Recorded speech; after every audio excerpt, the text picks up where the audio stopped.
It was a Friday evening in London, and outside the window the weather was exactly what everyone expects from this city. Rain. A steady, gray, relentless rain that tapped rhythmically against the glass pane of Maria's small apartment window. Tap, tap, tap. Tap, tap, tap. It was the kind of sound that usually made Maria feel sleepy and cozy. Inside, her room was warm. She had turned on the small electric heater in the corner, and it hummed softly, fighting against the damp chill of the British autumn. Maria was sitting on her bed, her legs crossed, wearing her favorite oversized wool sweater. In her hands, she held a mug of hot tea. It was Earl Grey tea, something she had never tried in Mexico, but here it seemed like the only logical thing to drink. For the last hour, Maria had been enjoying the silence. After a long week of navigating the busy streets, trying to understand the fast-paced subway announcements, and constantly translating signs in her head, the silence was a gift. Her brain was tired. Learning a new language is not just about memorizing words, it is a physical workout for the mind. She felt exhausted, but safe. Here, in this small room, she didn't have to conjugate verbs. She didn't have to worry about her accent. She didn't have to translate her thoughts. She could just be. But then, the silence was broken. Bzz, bzz. Her smartphone vibrated on the wooden bedside table. The sound was loud and sharp in the quiet room. Maria jumped slightly. She put her tea mug down on a coaster, careful not to spill it. She looked at the phone. The screen was lit up. It was a message notification. A small bubble of anxiety rose in her chest. Who was messaging her at 7 p.m. on a Friday? She reached out and picked up the device. The glass felt cold against her fingertips. She swiped the screen to unlock it. New message from Sarah, neighbor. Maria knew Sarah. Sarah was the girl who lived in apartment 3B, just down the hall. They had met 3 days ago, in the laundry room. It had been a very brief interaction. Sarah had smiled, said hi, and complained about the price of the washing machines. Maria had just smiled back and said, yes, expensive. That was it. That was the extent of their friendship. Maria opened the message and began to read. She read it slowly, word by word, analyzing the grammar as she went. The message said, "Hey Maria, a few of us are having a little get-together in my flat tonight. Just drinks, snacks, and some music. Nothing fancy. You should totally come by. We're starting around 8. It'll be fun to get to know you. XX." Maria read the message again, then a third time. A get-together. She knew this phrasal verb. It meant a meeting, a party, a social gathering. You should totally come by. That was an invitation. It'll be fun to get to know you. Maria lowered the phone to her lap. The warm, cozy feeling of the tea vanished instantly. It was replaced by a cold, hard knot in her stomach. Her heart began to beat faster. Thump, thump, thump. Panic. It was a strange reaction to a friendly invitation. In Mexico, if Maria received a text like this on a Friday night, she would be thrilled. She would already be choosing her outfit. She would be texting back, "Claro que sí, what should I bring?" In her hometown, Maria was the social butterfly. She was the one who told the best jokes. She was the one who laughed the loudest. She loved people. But this was not Mexico, and this was not Spanish. Here, in London, Maria felt like a different person. When she spoke English, she didn't feel funny. She didn't feel smart. She felt small. She felt slow. She felt like a child. She stared at the wall and her imagination began to create a movie in her mind, a horror movie. She imagined walking into Sarah's apartment. She imagined the door opening. There would be 10, maybe 15 people there. All of them British, all of them holding glasses of wine and talking fast, talking at the speed of light. In her mind, she saw herself standing in the corner of the room, holding a plastic cup, smiling awkwardly. Someone, maybe a tall man with a beard, would approach her. So, what do you reckon about the tube strikes lately? Bit of a nightmare, isn't it? Maria froze in her daydream. Reckon? Tube strikes? She would panic. She would stutter. She would say, "Yes, very good," which probably wasn't the right answer. Then the man would look at her with confusion. An awkward silence would fill the room. He would say, "Right, well, cheers," and walk away to talk to someone who could actually speak English properly. Maria shook her head, trying to erase the image, but the fear was sticky. It clung to her. "I can't go," she whispered to the empty room.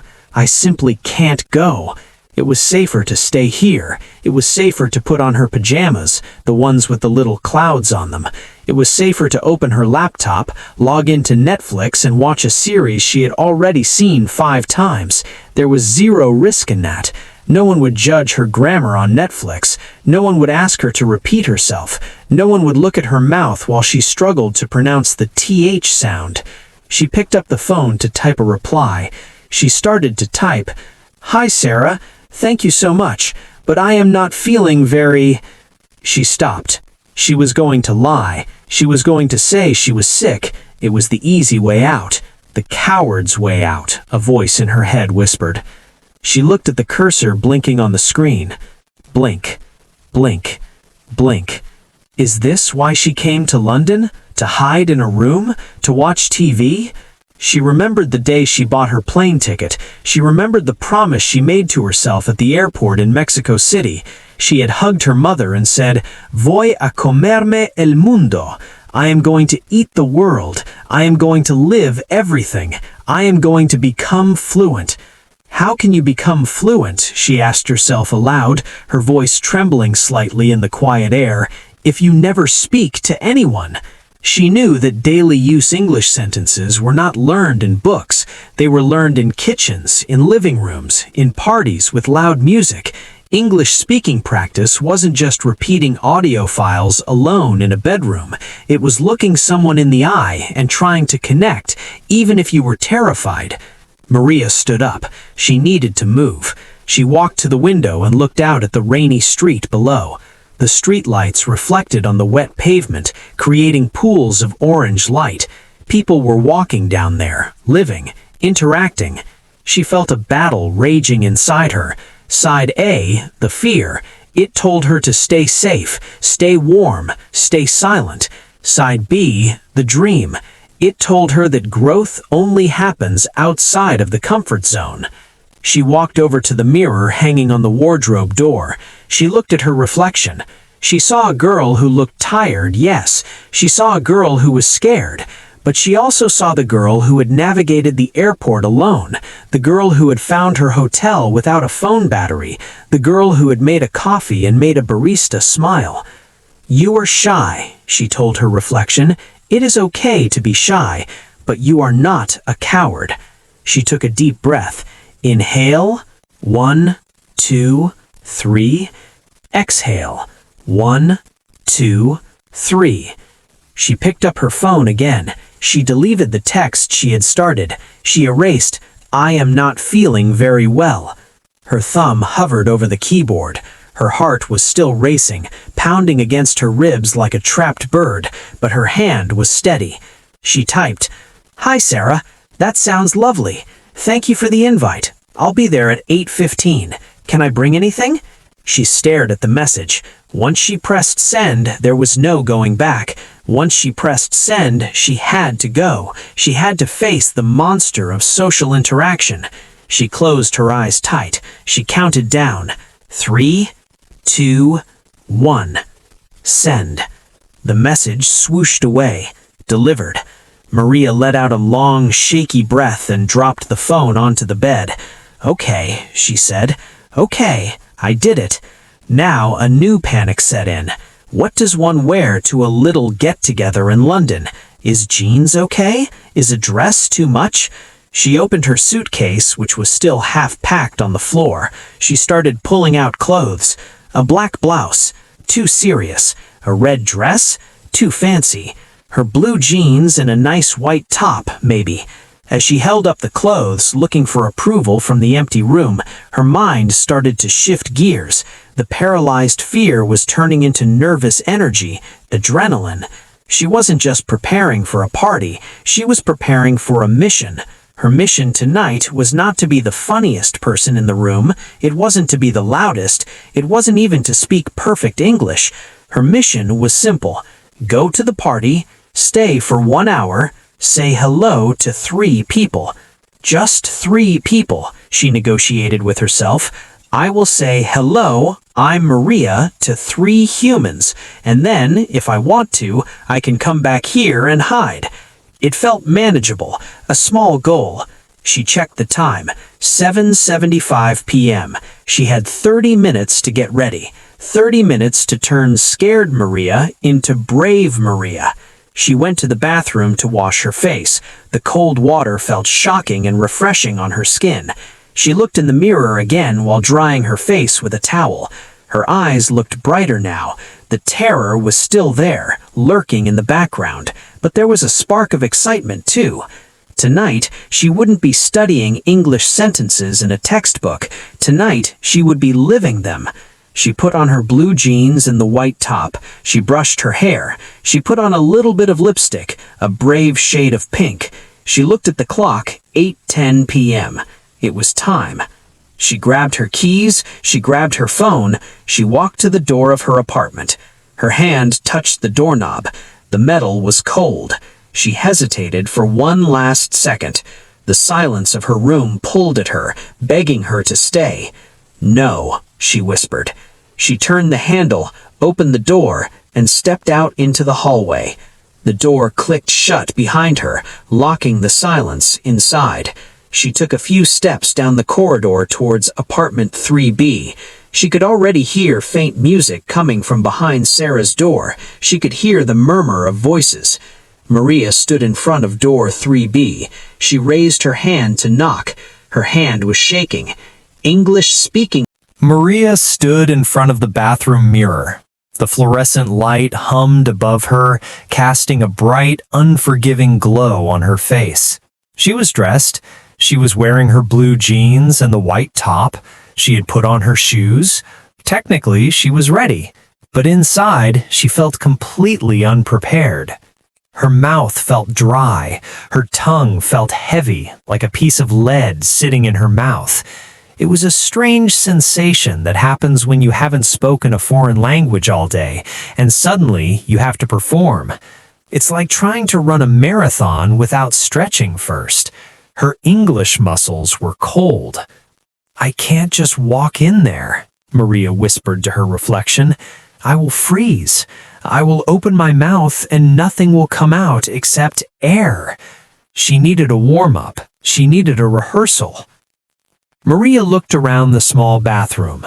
On the shelf, next to her toothbrush, sat her hairbrush. It was an old pink hairbrush. She picked it up. In her hand, it wasn't just a brush anymore. It was a microphone. It was a prop. She looked the Maria in the mirror directly in the eyes. The reflection Maria looked scared. The real Maria took a deep breath. Okay, she said aloud. Let's pretend. Let's pretend this is the party. You are walking in. You see a group of people. What do you say? She cleared her throat. Hello, she said stiffly. It sounded like a robot. Hello, my name is Maria. She winced. It was terrible. It sounded like she was reading from a textbook from 1990.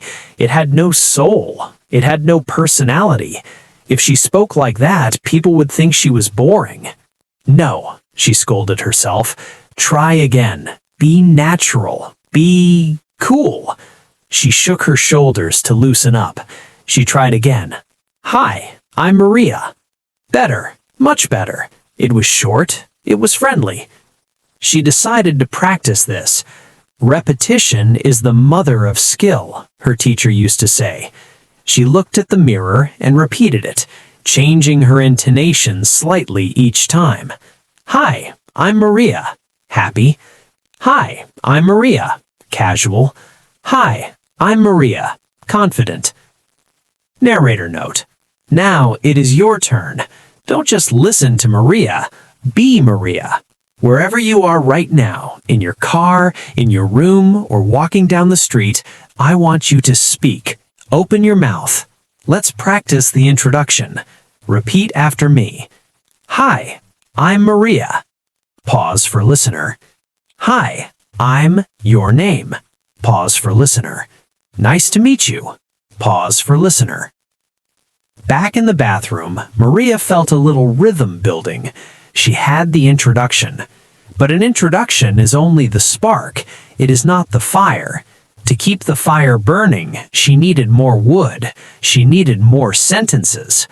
Okay, she thought, after I say, "Hi, I'm Maria," they will ask me something. They always ask the same thing. In her mind, she played the role of a British stranger.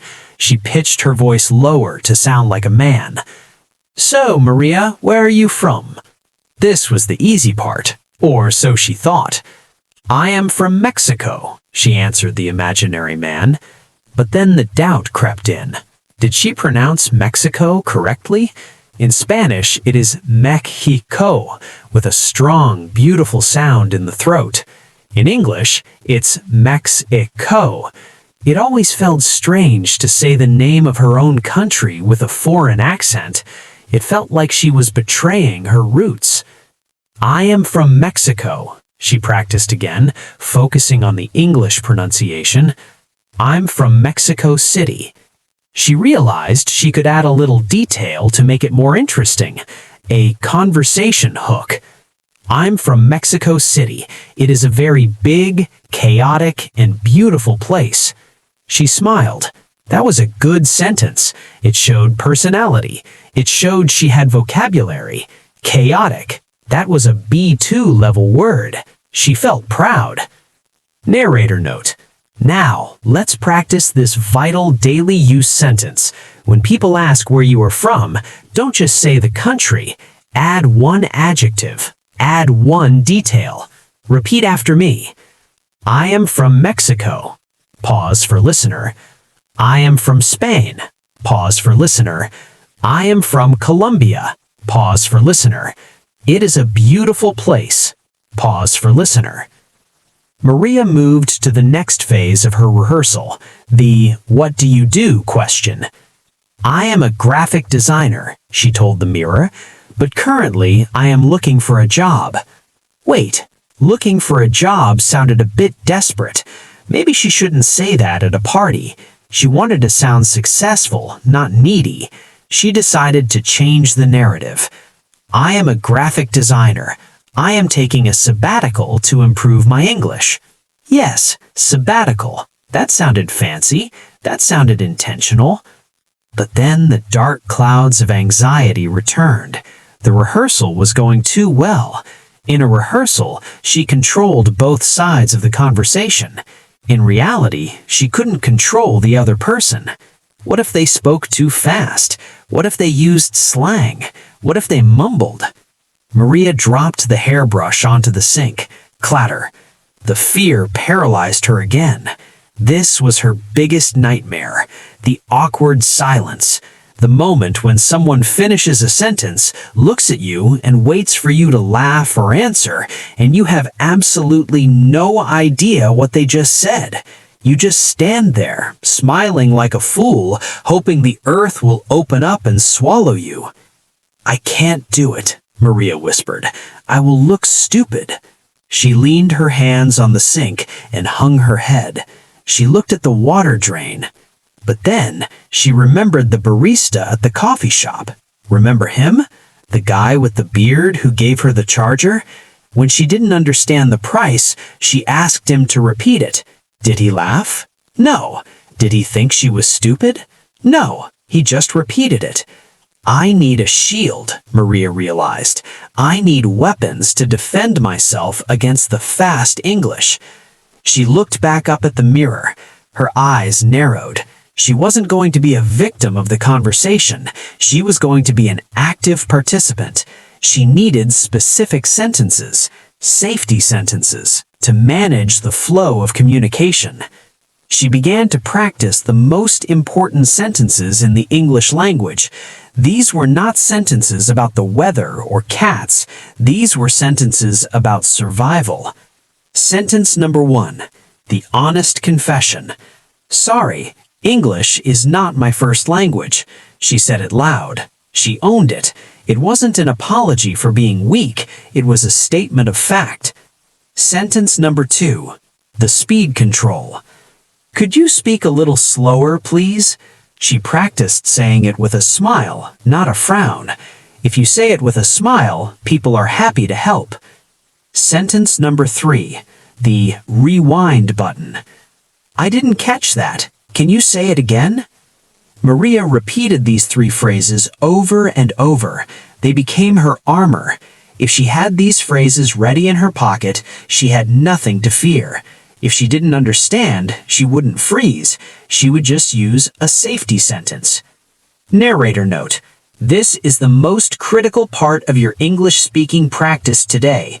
If you learn nothing else, learn these phrases. They will save you. Repeat them until they feel automatic. "Sorry, English is not my first language." Pause for listener. "Could you speak a little slower, please?" Pause for listener. "I didn't catch that." Pause for listener. "Could you repeat that?" Pause for listener. Maria felt the tension in her neck release. She had a plan for the introduction. She had a plan for the origin story. She had a plan for the disaster scenario, not understanding. But a conversation is a tennis match. You can't just catch the ball. You have to hit it back. If she only answered questions, it would be an interview, not a party. She needed to ask questions.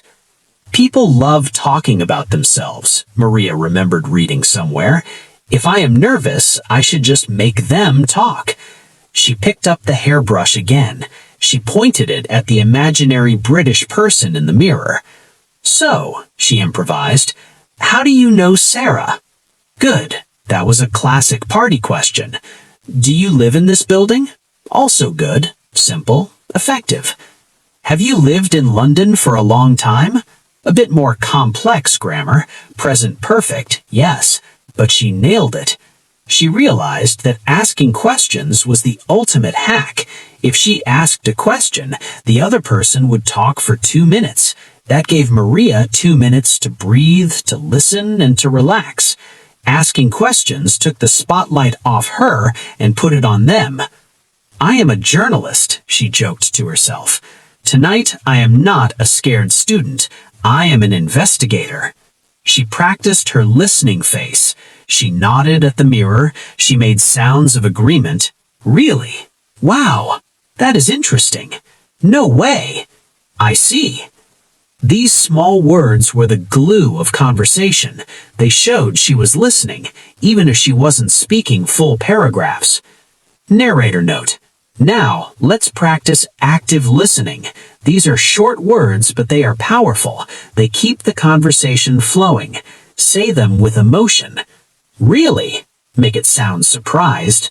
Pause for listener. "That is interesting." Pause for listener. "No way." Pause for listener. "I see." Pause for listener. Maria looked at the clock on the bathroom wall. It was 8:12 p.m. The rehearsal was over. She put the hairbrush down. She smoothed her hair. She looked at the girl in the mirror one last time. The girl in the mirror didn't look like a native speaker. She didn't look like a perfect English professor. She looked like Maria. She looked like a brave Mexican woman who was trying her best, and that was enough. "You are ready," she told herself. "You have your words, you have your armor, you have your questions." She turned off the bathroom light. Click. Maria stood outside apartment 3B. Her hand was still raised in the air after knocking. Knock, knock, knock. For 3 seconds, nothing happened. In those 3 seconds, Maria's brain screamed at her to run. Run back to your room. It's not too late. You can say you fell asleep. The instinct to flee was powerful. It was biological. Her body was reacting as if she were about to fight a tiger, not just drink wine with some neighbors. Then, the lock clicked. The door swung open. Light and sound spilled out into the hallway. Standing in the doorway was Sarah, the girl from the laundry room. She was wearing a loose green dress and holding a glass of white wine. She looked relaxed, happy. "Maria!" Sarah exclaimed, her smile wide and genuine. "You made it! Come in, come in! Don't stand out there in the cold." Maria stepped across the threshold. It was a small physical step, but a giant psychological leap. She was inside. The apartment was warm and smelled of melted cheese and expensive candles. Soft indie pop music was playing in the background, loud enough to create an atmosphere, but quiet enough to talk. There were about 8 people in the living room. Some were sitting on the beige sofa, others were standing by the window. To Maria's relief, they didn't all stop and stare at her. They were busy with their own conversations. "Let me take your coat," Sarah offered. Maria handed over her denim jacket. Now she felt exposed. Without her coat, she felt smaller. "Can I get you a drink?" Sarah asked. "We have red wine, white wine, beer, or just juice." This was the first test, a simple question. Maria's brain quickly scanned her vocabulary files. "I want a water." "No, that's too direct." "Give me water." "No, that's rude." "May I have a glass of water, please?" "Yes." "Perfect." "I would love a glass of water, please," Maria said. Her voice was steady. "Sure thing. Sparkling or still?" "Still, please." Sarah handed her a glass of water with a slice of lemon. "Make yourself at home," she said. "I have to check the pizza in the oven. Mingle. Everyone is super nice." And just like that, Sarah disappeared into the kitchen. Maria was alone, standing in the middle of a living room in London, holding a glass of water like a life preserver. She scanned the room. She saw 2 girls laughing on the sofa. She saw a guy changing the music on a laptop. She saw a group of 3 people standing near the window eating chips. "Move," she told herself. "If you stand still, you look weird."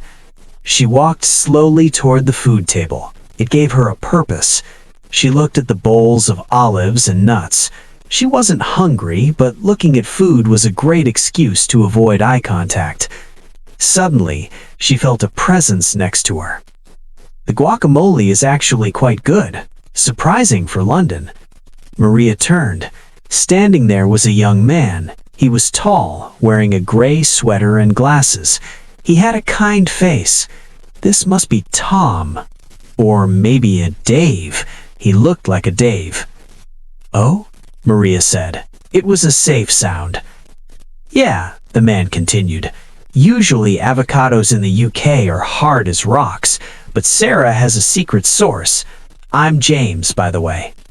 "James, not Tom or Dave." He extended his hand. Maria shifted her water glass to her left hand and shook his hand. "Hi, James. I'm Maria."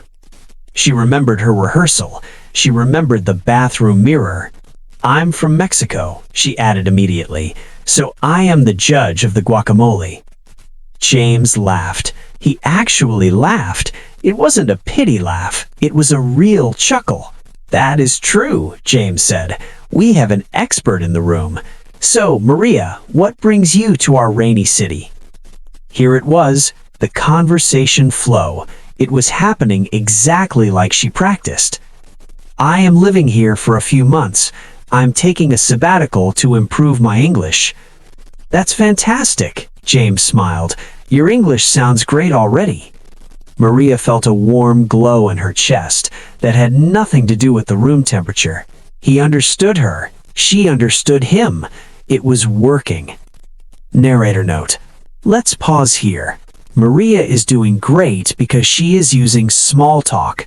Small talk is the art of talking about simple things to build a connection. Let's practice some small talk phrases you can use at a party. Repeat after me. The food is delicious. I love this music. How do you know the host? Do you live in the area? Back at the party, Maria decided to be brave. She decided to use her question weapon. So, James, how do you know Sarah? Oh, we work together. We both work at a marketing agency in Soho. It's pretty intense, but fun. Have you been to Soho yet? Yes, Maria nodded. I went there for coffee yesterday. Nice. You should check out the jazz clubs there. They're amazing. For the next 5 minutes, Maria felt like she was flying. She was having a real conversation in English. She talked about the weather, of course. She talked about the London Underground. She even made a small joke about the rain. James was patient. He spoke at a normal speed, and he seemed genuinely interested. Maria thought, this is easy. I was worried for nothing. But confidence can be dangerous. When we get too confident, we relax our guard, and that is usually when the challenge arrives. The atmosphere in the room was getting livelier. More people had arrived. The music was a little louder. James finished his drink and looked at Maria.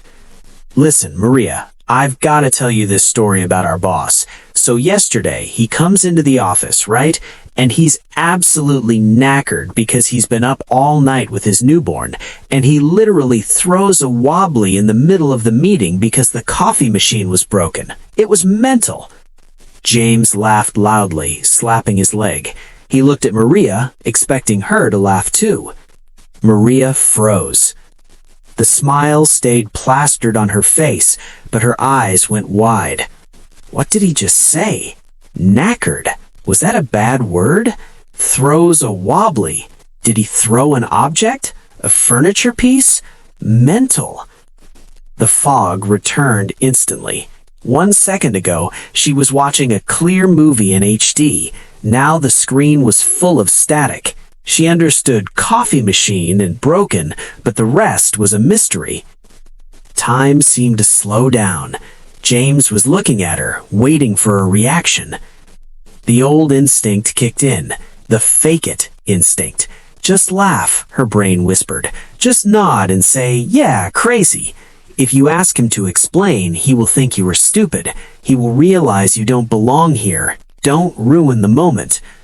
Maria's head started to nod automatically. She opened her mouth to let out a fake laugh. Ha yes. But then she stopped. She remembered the bathroom mirror. She remembered her promise. No more hiding. If she faked it now, she would be lost for the rest of the conversation. She would be a liar, and worse, she wouldn't learn what knackered meant. She took a breath. She looked James in the eye. She silenced the fear. I'm sorry, James, Maria said. Her voice was clear, though her hands were sweating. James stopped laughing. He looked at her. I didn't catch that, Maria continued, using her safety sentence number 3. You used some words I don't know. What does knackered mean? There was a split second of silence. Maria held her breath. Was he going to roll his eyes? Was he going to walk away? Oh, sorry. James's face softened completely. He didn't look annoyed. He looked apologetic. I talk fast sometimes. My mom always tells me that. I forget. He leaned in closer, speaking clearly and checking that she understood. Knackered just means very, very tired, exhausted. Ah, tired. Okay. And throw a wobbly, James explained with a grin, is a British way of saying someone got angry and had a tantrum, like a little child. Ah, Maria laughed, and this time it was a real laugh. He had a tantrum because of the coffee? Exactly, James beamed. See, you got it. The connection between them didn't break. In fact, it got stronger. By admitting she didn't understand, Maria had turned the monologue into a dialogue. She had shown vulnerability, and James had responded with kindness. She learned 2 new idioms, she kept her dignity, and she realized that native speakers are not examiners grading a test. They're just people trying to tell a story. Narrator note: This was the most important moment of the night. Maria didn't fake it. She asked for clarification. This is a superpower. Let's practice the phrases Maria used to save the conversation. I want you to say them loud and proud. Repeat after me. What does that mean? I'm sorry, I don't understand that word. Could you explain that? Does that mean he was angry? Checking understanding. Maria and James talked for another 10 minutes. She told him about a time she threw a wobbly when her internet stopped working in Mexico. He laughed. Then Sarah came back with the pizza. Pizza time, Sarah announced. Maria ate a slice of pizza. She chatted briefly with Sarah about the cheese. She even said, "Excuse me," to a girl when she bumped into her, and the girl just smiled and said, "No worries, love." Everything was okay. The monsters she had imagined in her room, the awkward silences, did not exist. An hour later, Maria looked at her watch. It was 9:30. She had promised herself she would stay for 1 hour. She had stayed for an hour and 15 minutes. She felt a pleasant kind of tiredness. It was the tiredness of success. Her brain was buzzing with new English words, but she wasn't exhausted from fear anymore. She was just ready for bed. She found Sarah near the kitchen. "Sarah," Maria said, "thank you so much for inviting me. It was lovely." "Are you leaving already?"